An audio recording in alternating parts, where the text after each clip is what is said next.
Siz samolyotlarda yashirin xonalar borligini bilarmidingiz? Videoni boshlashimdan oldin menga obuna bo'ling.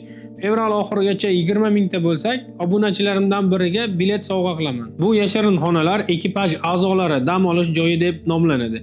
U yerda uchuvchi hamda ekipaj a'zolari uzoq parvoz davomida dam olib va uxlashlari mumkin. Odatda bu joy ikkita bo'ladi.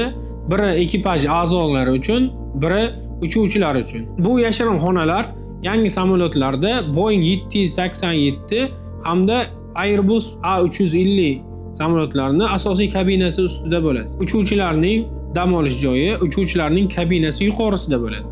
Ekipaj a'zolarining dam olish joyi samolyotning dum qismida bo'ladi va kattaroq bo'ladi. Siz buni payqamagansiz, sababi bu xonalar kirish qismi yo'lovchilardan yashirilgan bo'ladi. Afsuski bu uzoqqa uchadigan va katta zamonaviy samolyotlarda uchraydi. Siz bu haqida bilarmidingiz? Izohlarda yozib keting.